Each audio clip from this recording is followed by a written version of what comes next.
নমস্কার, আমি গুড্ডি। আমি আজ বানাবো কাতলা মাছের ঝোল। গরমের জন্য বেস্ট খাবার দুপুরে গরম ভাতের সাথে। এখানে আমি 800 গ্রাম মতো কাতলা মাছ নিয়ে নিয়েছি। এবার মাছগুলো ভালো করে ধুয়ে তাতে নুন হলুদ মাখিয়ে আমি একটি পাত্রে রেখে দেবো। তারপর কড়াইতে সর্ষের তেল গরম করে আমি একে একে নুন হলুদ মাখানো মাছগুলি সব একে একে ভেজে নেব। প্রথমে মাছের মুড়ো দুটো ভেজে নিলাম, তারপর একে একে বাকি পিসগুলো এপিট ওপিট ভালো করে ভেজে নেব। খুব বেশি পরিমাণে ভাজা চলবে না, তাতে মাছ শক্ত হয়ে যাবে। আমি হালকা লাল করে ভেজে নেব। মাছগুলো উঠিয়ে রেখে কড়াইতে ওই সর্ষের তেলে বড়ি ভেজে নেব। কলাইয়ের ডালের বড়ি দিলে মাছের ঝোলের স্বাদ এক অন্যরকম মাত্রায় চলে যায়। তারপরে কড়াইতে গরম তেলে কালো জিরে কাঁচা লঙ্কা ফোড়ন দিয়ে দেবো।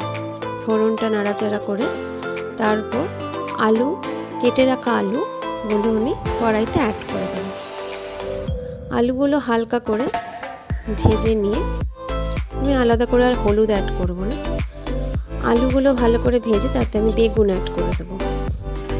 বেগুনটা আর আলুটাকে ভালো করে ভাজতে নেড়ে চেড়ে তাতে পেঁয়াজ টমেটো অ্যাড করে দেবো। ভালো করে মিক্স করে নেড়ে নিতে হবে। এবার আদা জিরে কাঁচা লঙ্কাকে মিক্সিতে ভালো করে পেস্ট করে নেব। আদা জিরে বাটা দিয়ে মিক্স করে এরপর আমি গুঁড়ো মশলা, হলুদ গুঁড়ো, কাশ্মীরি রেড চিলি দিতে পারেন, লঙ্কার গুঁড়ো দিতে পারেন আপনার ইচ্ছে।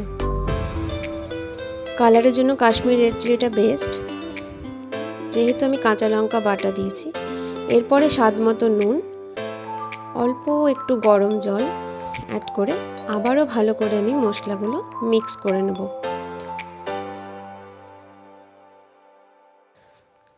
একে একে ভেজে রাখা মাছগুলো আর বড়ি আমি অ্যাড করে দেব। তারপর ঝোলটা ফুটে উঠলেই কাঁচা লঙ্কা ও ধনেপাতা দিয়ে গার্নিশ করুন।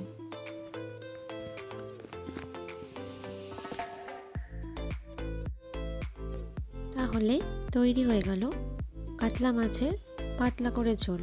গরম ভাতের সাথে গরম গরম সার্ভ করুন। Thanks for watching and subscribe my channel.